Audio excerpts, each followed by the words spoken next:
11 December 2025 திருவருகை கால வார நாள் வியாழக்கிழமை. மத்திய எழுதிய தூய நற்செய்தியிலிருந்து வாசகம். ஆண்டவரே மாட்சி உமக்கு.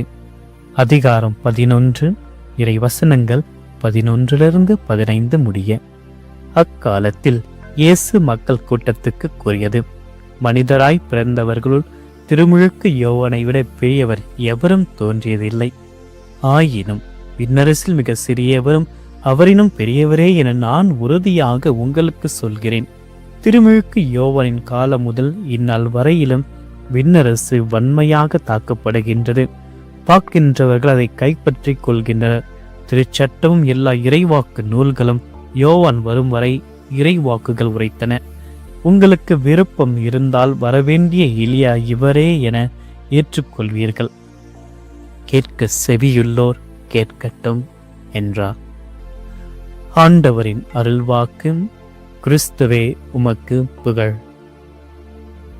இறையேசுவில் பிரியமான அன்பு சகோதரர்களே, சகோதரிகளே, உங்கள் ஒவ்வொருவரையும் இறைவன் இன்று நிறைவாக ஆசீர்வதிப்பாராக. உங்களுடைய ஒவ்வொரு வேண்டுதல்களை விண்ணப்பங்களை என்னுடைய திருப்பலியில் நான் ஒப்பு கொடுத்து செபிக்கின்றேன். இறைவன் உங்கள் அனைவரையும் நிறைவாக ஆசீர்வதித்து நலன்களால் நிரப்புவாராக. பிரியமானவர்களை, இன்றைய நற்செய்தி பகுதியை பார்க்கின்ற பொழுது ஒரு சவாலான பகுதியாகும். ஆழமான ஆன்மீக ஆற்றலைந்த ஒரு பகுதியாக இருக்கிறது. அதாவது இறைமகன் இயேசு ஒரு புறத்தில் திருமுழுக்கு யோவானை உயர்த்தி பேசியும், பெண்களில் பிறந்தவர்களுள் திருமுழுக்கு யோவான் உயர்ந்ததாகவும், அதையும் தாண்டி இரண்டாவது பகுதியாக விண்ணரசில் மிக சிறியவராக இருப்பவர்கள் அவரினும் பெரியவர்களாக இருப்பார்கள் என்ற புகழாரத்தை இறைமகன் இயேசு குறிப்பிடுகின்றார். முதலில் திருமுழுக்கு யோவானை பற்றி சொல்கின்ற பொழுது இறைவன் அவரை ஒரு உயர்ந்த நிலைக்கு கொண்டு வருவதற்கான காரணம் என்னவென்றால், திருமுழுக்கு யோவான் பழைய ஏற்பாட்டினுடைய முடிவும் புதிய ஏற்பாட்டுடைய தொடக்கமுமாக இருக்கின்றார். பழைய ஏற்பாட்டை புதிய ஏற்பாட்டையும் இணைக்கின்ற ஒரு நபராக திருமுழுக்கு யோவான் இருக்கின்றார். அன்று அரசர்களாலும் இறைவாக்கினர்கள் நீதி தலைவரால் உரைக்கப்பட்ட மெசியாவுடைய வருகையை முடிவு செய்வதற்காக இறுதியான ஒரு இறைவாக்கினராக திருமுழுக்கு யோவான் இயேசுவின் காலத்தில் தோன்றி அந்த இறைவாக்கினர்களுடைய சகாப்தத்தை நிறைவேற்றுகின்றார். பழைய உடன்படிக்கையும் புதிய உடன்படிக்கையும் ஒன்றாக இணைத்து அதில் இறையரசை திருமுழுக்கு யோவான் கொண்டு வந்த அதற்காக பாலை நிலத்தில் வாழ்ந்த வாழ்க்கையும் இறைவனுக்காக தன்னுடைய உயிரை மாய்த்ததையும் இறைவன் ஒப்பிட்டு இதன் மூலமாக திருமுழுக்கு யோவான் மனிதராய் பிறந்தவர்கள் அனைவரிடம் யோவான் சிறந்தவர் என்று இறைவன் குறிப்பிடுகின்றார். இதை தாண்டி மற்றொரு மிக முக்கியமாக இருக்கின்ற விஷயம் என்னவென்றால், விண்ணரசில் மிக சிறியோர் இந்த திருமுழுக்கு யோவானை விட பெரியவராக இருப்பார்கள் என்றும் இறைமகன் இயேசு குறிப்பிடுகின்றாக. இதில் விண்ணரசில் சிறியவர்கள் யார் என்பதை நாம் புரிந்து கொள்ள வேண்டும். விண்ணரசில் நாம் சிறியவர்களாக வாழ்கின்ற பொழுது அந்த சிறியவர்களுக்கான அழைப்பினை நாம் ஏற்று வாழ்கின்ற பொழுது நாமும் இறைவனுடைய பிரசன்னத்தில் உயர்ந்த நிலையிலும் இந்த விண்ணரசானது நமக்கு உரித்தான ஒரு கொடையாக இறைவன் அளிக்கின்றார். ஏழைகளை பெயரை பெற்ற விண்ணரசு உங்களுக்கு உரியது என்று கூறிய ஆண்டவர் அந்த ஏழைகளை போன்ற சிறிய உள்ளத்தை சிறியவர்களாக நாம் இருக்க வேண்டும்.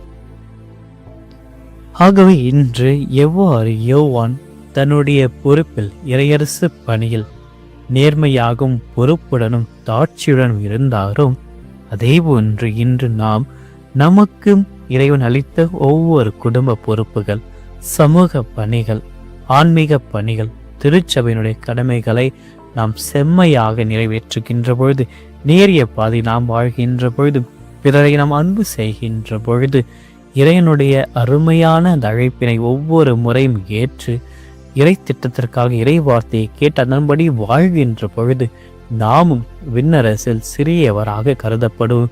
விண்ணரசில் நாம் சிறியவராக கருதப்பட்டால் அந்த விண்ணரசுக்கே நாம் பிள்ளைகளாக மாறி அந்த விண்ணரசு நமக்கு இறைவன் பரிசாக அளிப்பார். ஆகவே இன்று எவ்வாறு என்னால் சிறியவராக வாழ முடியும் என்பதை நாம் நினைத்து பார்க்க வேண்டும்.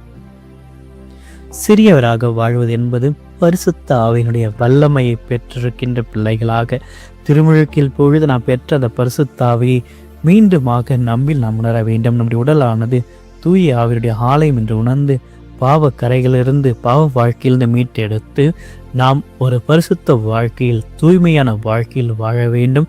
அதையும் தாண்டி எப்பொழுதுமே கிறிஸ்தனுடைய பிரசனத்திலும் அவருடைய தியாகத்தை நம்முடைய வாழ்க்கையில் நாம் ஈடுபடுத்தி பிறருக்கு உதவியாக பிறரையும் ஆண்டருடைய இறையரசு திட்டத்தில் கொண்டு சேர்க்கின்ற பிள்ளைகளாக நம்முடைய சாட்சிய வாழ்க்கையின் மூலமாக நாம் வாழ வேண்டும். அவ்வாறு வாழ்கின்ற பொழுது இறைவன் நம்மையும் உயர்த்தி பேசுவார். ஆகவே இன்றைய நாளில் நாம் கடவுளுடைய பார்வையில் மிக பெரியவர்கள் ஒருவராக நாம் இருக்க வேண்டும் என்றால் இறை திட்டத்தை இன்று நாம் நிறைவேற்ற முற்பட வேண்டும். இறைவனுடைய ஒவ்வொரு திட்டங்கள் இன்று என்ன என்று கண்டறிந்தும் அதற்காக ஜெபித்து தூயான வல்லமையினால் இறை திட்டத்தை இறை அரசை இந்த உலகில் கட்டெழுப்புகின்ற பிள்ளைகளாக நாம் மாறி இறைவனோடு இணைகின்ற பொழுதும் அவருடைய பிரசன்னத்தை உணர்கின்ற பொழுது தூய அவனுடைய தூண்டுதலுக்கு இசைவாக இறை வார்த்தையை நாம் கேட்கின்ற பொழுது அதன்படி நடக்கின்ற பொழுது இன்று நாம் இறைவனால் பாராட்டப்படுவோம். விண்ணரசு மிக சிறியவராக மாறி விண்ணரசுக்குரிய விடுதலை கனிகளை நாம் பெற்று வாழ இந்த நாள் முழுவதும் இறைவனுடைய பாதையில் வைப்போம். இறைவன் ஒவ்வொருவரையும் நிறைவாக ஆசீர்வதிப்பாராக. ஆமீன். மன்றாடுவோமாக. என்றும் நிறைந்திருக்கின்ற எம் அன்பு ஆண்டவரை, இந்த நாளிற்காக உமக்கு நன்றி கூறுகின்றோம். இந்த நாளில் இந்த நற்செய்தி வாசகத்தின் மூலமாக எங்களோடு பேசினீரே, அதற்காக உமக்கு நன்றி கூறுகின்றோம். திருமுழுக்கு யோவானை பார்க்கிறோம் பெரியவர் எவரும் இல்லை என்று நீர் பாராட்டி அந்த ஒரு நேரத்தில் அவரை விட பெரியவர்கள் விண்ணரசில் யார் சிறியவராக இருக்கிறார்களோ திருமுழுக்கு யோவானை பெரியவர்கள் என்பதை அந்த உயர்த்திய நிலையை கொண்டமைத்தற்காக உமக்கு நன்றி கூறுகின்ற ஆண்டவர், இன்று உம்முடைய இறையரசு பணியில் உம்முடைய இறையாட்சி நாங்களும் சிறியவர்களாக மாற ஆவலோடு இருக்கின்றோம். எங்கள் ஒவ்வொருவரையும் நிறைவாக ஆசீர்வதித்திலும் உம்மீது கொண்டுள்ள முழுமையான நம்பிக்கையில் எங்களுடைய வாழ்க்கையை நாங்கள் அர்ப்பணிக்கின்றோம். இந்த நாளை அர்ப்பணிக்கின்றோம். நாங்கள் செய்ய போகின்ற ஒவ்வொரு செயல்களை அர்ப்பணிக்கின்றோம். செல்ல இருக்கின்ற ஒவ்வொரு பயணங்களை அர்ப்பணிக்கின்றோம். சந்திக்க இருக்கின்ற ஒவ்வொரு நபர்களை நாங்கள் அர்ப்பணிக்கின்றோம். ஆண்டவரை, எவ்வாறு திருமுழுக்கு யோவான் பழைய ஏற்பாட்டினுடைய உடன்படிக்கையும் புதிய ஏற்பாட்டு உடன்படிக்கையும் ஒன்றாக இணைத்து உடைய இறையரசு திட்டத்தை தன்னுடைய நேரிய வாழ்க்கையின் மூலமாக, தூய்மையான வாழ்க்கையின் மூலமாக, தாட்சியான வாழ்க்கையின் மூலமாக அதை நிறைவேற்றினாரோ அதே போன்று நாமும் உமது பிள்ளைகளாக ஏற்றுக்கொள்ளப்பட்டு தூய ஆவியாரால் நிரப்பப்பட்டு உடைய தெய்வீக வாழ்க்கையில் பங்கு பெறுகின்ற ஒரு பாக்கியத்தை எங்களுக்கு இன்று அளித்தருளும். ஆண்டவரை, உம்மை ஆராதிக்கின்ற இந்த வேளையில், உம்மை போற்றுகின்ற வேளையில் உம்மீது நாங்கள் முழுமையாக நம்பிக்கை வைக்க எங்களுடைய ஒவ்வொரு சோதனைகளையும் வேதனைகளையும் தாண்டி நீர் எங்களுடன் இருக்கிறீர். உமது வழக்கை எங்களிடத்தில் இருக்கின்றது. அதை இறுக பற்றி பிடித்து கொண்டு ஆண்டவரை நீர் ஒவ்வொருவரையும் ஆசீர்வதித்தலும்.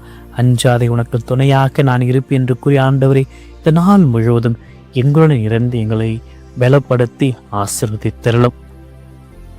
அற்புத குழந்தை இயேசுவை ஆராதித்து உம்மை நேசிக்கின்ற வேளையில் எவ்வாறு அந்த மாட்டுத் தொழுவத்தில் எளிமையிலும் தாழ்மையிலும் ஒரு சிறிய குழந்தை வடிவத்தில் உம்மை வெளிப்படுத்தியதற்காக உமக்கு நன்றி கூறி இந்த நாள் தொடக்கத்திலேயே எங்களுடைய இதயத்தையும் குடும்பத்தையும் உடைய பாதத்தில் வைக்கின்றோம். உமது குழந்தை பருவத்தினுடைய சாந்தத்தினாலும் பணிவினாலும் என்னுடைய வாழ்க்கையில் அமைதியையும் இரக்கத்தையும் அன்பினாலும் நிரப்பியறலும். ஆண்டவரே, உம்மிடம் வருபவர்களை ஒருபொழுதும் கைவிடவில்லை என்ற ஒரு நம்பிக்கையில் இந்த புதிய நாள் எங்களுக்கு தேவையான அனைத்து வரங்களையும், குறிப்பாக நல்ல ஆரோக்கியத்தையும் பாதுகாப்பையும் ஞானத்தையும் எங்களுக்கு அளித்தருளும். குழந்தை இயேசுவே, எங்களுடைய ஒவ்வொரு பலவீனத்திலும் உமது பலமானது நிரப்பப்பட்டு நாங்கள் உம்மை போல் வளரவும், உம்முடைய சித்தத்தில் நாங்கள் எங்கள் வாழ்க்கையை ஈடுபடுத்தி அந்த திட்டங்களை நிறைவேற்றுகின்ற ஞானத்தையும் வலிமை உங்களுக்கு அளித்தல். தாயார் அன்னை மரியாளின் பரிந்துரையினாலும் வளர்ப்பு தந்தை யோசிப்புடைய உதவியினாலும் நாங்கள் இன்று தூய்மையான வாழ்க்கை வாழ எங்கள் ஒவ்வொருவரையும் ஆசீர்வதித்தலும். குழந்தை இயேசுவே, எங்கள் மீது இரக்கமாயிரும். எல்லாம் அல்ல இறைவன், தந்தை, மகன், தூய ஆவியார் உங்கள் ஒவ்வொருவரையும் நிறைவாக ஆசீர்வதிப்பாராக. ஆமென்.